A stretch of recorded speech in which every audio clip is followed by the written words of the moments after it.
Deixa eu te falar uma coisa. O IBGE liberou os números do novo censo da educação, com um mapeamento da situação da educação de todo o Brasil, né? Bom, como é que será que está a situação aqui no nosso estado? Vamos ver? Entre aqui, superintendente. Nós vamos receber o superintendente do IBGE aqui no Piauí. Com licença. Sente, Leonardo, fique à vontade. E então, quem está em casa pode esperar uma situação favorável ou desfavorável na educação do Piauí, no seu entendimento? Bem, a política pública da educação ela é uma política complexa que envolve vários indicadores diferentes. E o IBGE apresenta para a população brasileira os dados mais recentes do censo demográfico. Então, tem alguns dados interessantes de serem analisados pelos tomadores de decisão e também pela população em geral. O primeiro que a gente pode falar é sobre frequência escolar. Sim. Qual a parcela da população que está na escola. E aí o IBGE traz os dados por faixa etária. Assim, de 4 a 24 anos, aqui no Piauí, a proporção da população está superando a média nacional, a média brasileira. E aí a gente pode analisar de faixa etária por faixa etária. Eu acho que nós temos esse gráfico. Pode soltar aí o gráfico para a gente dar uma olhada, pessoal? Vamos ver, pode ir falando, na hora que estiver prontinho. A primeira aqui. faixa etária que a gente pode trabalhar é de 0 a 3 anos, ou seja, a pré-escola. Garantir pré-escola para que aquelas pessoas que precisam que os filhos iniciem a vida escolar tenham esse acesso. Certo. O Plano Nacional de Educação estabelece uma meta que 50% das pessoas de 0 a 3 anos devem estar frequentando a escola. Tá? Essa meta de 50% ela ainda não foi atingida por nenhum estado da federação.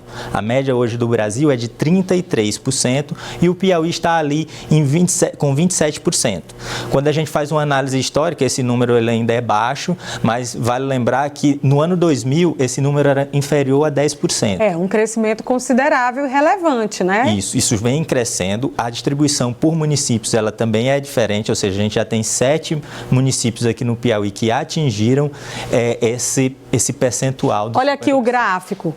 Estamos com ele aqui é a faixa que você estava falando, né? De 0 a 3 0 a 3 anos. Então, a média do Brasil hoje é de 33% e o Piauí está ali um pouco abaixo, de 27,38%. Tá, pessoal, ó, o Piauí está em azul, o restante do Brasil, a referência nacional está em verde. Em verde. Então, de 4 a 5 anos, a gente superou a média. 4 a 5 anos eu chamo a atenção porque uma das questões muito importantes por falar em educação é educação em alfabetização na idade certa. Sim. Né? Então, o Plano Nacional de Educação, ele tem como meta que 100% das crianças estejam na escola nessa faixa etária de 4 a 5 anos. E o Piauí está muito bem. Esse 94,59% representa o estado da federação com o maior percentual. Dentre os 27 estados, o Piauí foi o estado que teve esse maior percentual. Em segundo lugar, por exemplo, fica o Ceará com 92%. Então, a média nacional é 86% e o Piauí está com 94%. É muito bom. Você acha que isso tem alguma coisa a ver com o auxílio, com o Bolsa Família, por exemplo? Eu acredito que as políticas hoje voltadas para induzir, para estimular, certamente estão refletindo nesses dados. Esse dado, no ano 2000, apenas 60% da população de 4 a 5 anos estava na escola. E esse número subiu de 60% para 94%. Então, certamente, as políticas públicas voltadas para essa alfabetização têm refletido num aumento exponencial aí em todos os estados. É muito bom, porque um crescimento de 34,59% é mais de 50%. Exato. Né? A gente falando do ano 2000. Sim. De 6 a 14 anos também estamos ganhando. Esse é um desafio, assim, porque não só alfabetizar, é preciso manter aqueles alunos, evitar a evasão escolar. Sim. Então, espera-se que dos 6 a 14 anos o aluno ele continue fazendo o ensino fundamental, enfim. E a meta também é de 100% e a gente está ali muito próximo, está próximo a 99%, né? A média nacional é de 98%. Então, também estamos bem na fita. Essa informação é muito interessante, a da necessidade da manutenção, né, da permanência desse aluno na escola. E quando a gente vê um gráfico com praticamente 99% deles na escola em um estado pobre como é o Piauí, em que muitas vezes o adolescente ou a criança muitas vezes tem que sair do ambiente escolar em busca de manter, de ajudar na receita do lar, né? Sim. Isso é um dado muito positivo. Para efeito de análise, 30% da população piauiense é rural.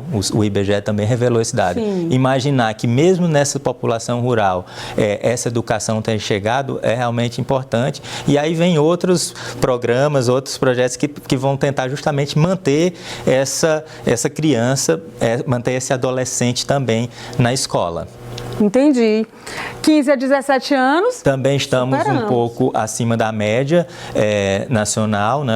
Isso 85, 87. Lembrando que 15 a 17 a gente já está esperando ali que seja um jovem que está concluindo, está no ensino médio. Né? Então, todos esses dados de frequência, eles vão ter um impacto posteriormente no grau de instrução, naquelas pessoas que completam apenas a alfabetização ou completam apenas o nível fundamental, o nível médio e o nível superior, que é o outro indicador que a gente pode abordar. Então, vamos lá falar dos indicadores do nível superior. Sim.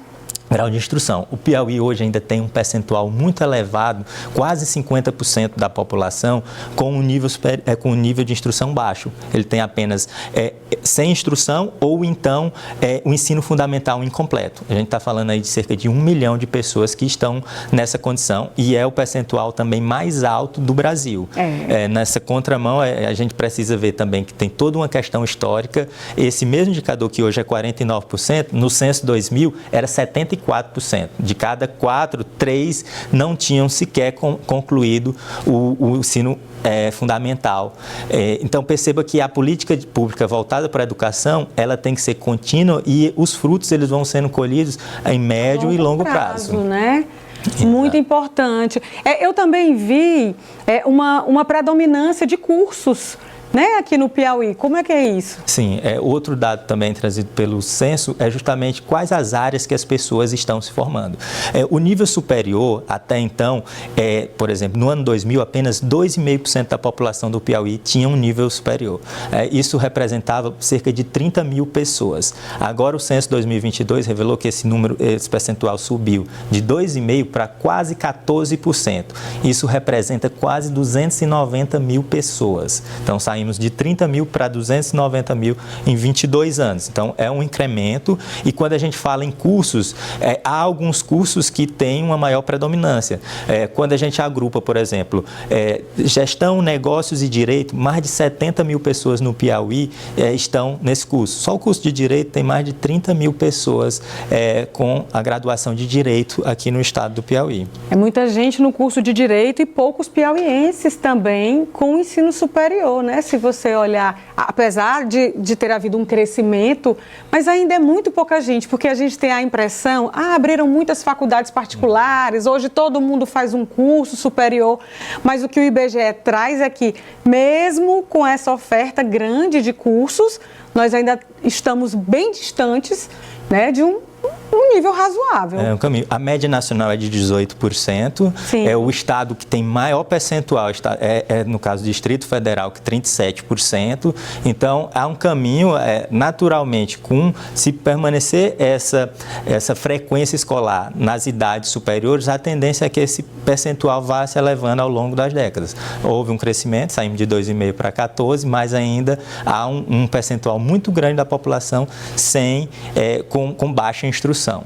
Hoje mesmo aqui no programa, você não estava aqui ainda, mas a gente mostrou a importância de um suporte para as famílias carentes. A gente mostrou a Casa da Estudante do Piauí, porque muita gente que está no interior, às vezes não tem acesso a uma universidade, a uma faculdade e precisa vir para cá. Mas como é que vem se não vai ter onde ficar, se tem dificuldade para se manter? Então, esse tipo de política, esse tipo de estudo é fundamental para a construção desse tipo de política pública. Não é verdade? Sem dúvida. E assim, é preciso também analisar as desigualdades. A gente fala em 14%, mas isso é o Estado. Quando a gente vai analisar, por exemplo, Teresina tem quase 24% dessa população com nível superior. Mas nós temos municípios como Aroeiras do Itaim, Pavussu, Queimada Nova, que não chega a 3% da população com nível superior. Quando a gente analisa também por cor, raça, por exemplo, a proporção de pessoas brancas com nível superior no Piauí é de 20%. A população preta é de 10%. O parda, cerca de 12%. Então, há ainda desigualdades. A questão também do sexo. A mulher a gente tem 13,9, mas de cada 100 mulheres, 17 concluíram, enquanto de cada 100 homens, 10 concluíram. Então, tem algumas desigualdades, tanto questão geográfica, quanto de cor, raça, de sexo e outras informações que são precisas ser analisadas em conjunto. Sim, e ainda assim, existem dados que mostram que a gente ganha menos. Isso está errado. Realmente, e o IBGE mostra realmente nesses dados que há uma desigualdade também no mercado de trabalho, que anos de estudo, as mulheres têm também, são dados divulgados agora, que a mulher também permanece mais anos de estudo, tem um grau de instrução maior, mas ainda tem realmente remuneração menores, e aí são os desafios justamente para uma equiparação. Esses estudos são muito interessantes. Vocês demoram quanto tempo para fazer uma busca como essas e conseguirem mapear por segmento, como foi o caso, né? O caso desse estudo voltado para a educação. Como é que acontece esse trabalho do IBGE? Sim, esses dados que estão sendo divulgados agora são os dados do censo demográfico. É aquele censo que ele é feito decenalmente, a última vez foi em 2022 e foi concluído em 2023. Então, tem todo um trabalho de análise. A gente já tinha divulgado, por exemplo, os dados do analfabetismo e estamos divulgando agora os dados de educação. É um dado que, no censo, nós temos o questionário básico e o da amostra. Então, uma parte da população responde algumas perguntas a mais, que é justamente essas questões de frequência escolar, questão de grau de instrução, de qual tipo de curso superior concluiu, e aí a gente tem um retrato do Estado inteiro e do Brasil inteiro. Então, a gente está falando aqui de um censo que foi aplicado em todos os domicílios e que traz um retrato completo. Então, o próximo censo, a gente espera provavelmente 2030, mas nesse intervalo entre os censos, a gente tem algumas pesquisas amostrais que vai pegar amostras da população para ver como é que está essa questão do grau de instrução, da frequência escolar e outros indicadores. Certo. Agora eu tenho a impressão que esse censo de 2030, que essas ramificações do censo, elas vão ser mais rápidas, porque eu acredito que em 2030 o IBGE já tenha grande ajuda da inteligência artificial. Você acha também? Torcemos para isso, esperamos isso. Teve um avanço tecnológico nesse último censo também, mas também tivemos dificuldades operacionais vindo num pós-pandemia, várias dificuldades que enfrentamos e superamos, mas acreditamos sim que a inteligência artificial vai nos ajudar nessa coleta dos próximos censos e das próximas pesquisas também que fazemos nesse período intercensitário. Certo, estou muito feliz com a sua presença aqui, obrigada por ter compartilhado com a gente tanta informação relevante e a casa é sua. Agradeço, eu espero que essas informações cheguem lá nas pessoas que tomam as decisões, na população de um modo geral, para que mais políticas públicas sejam feitas voltadas para a educação, para que daqui a pouco a gente possa estar divulgando dados melhores ainda da educação piauiense do Brasil. Tá ótimo, muito obrigada.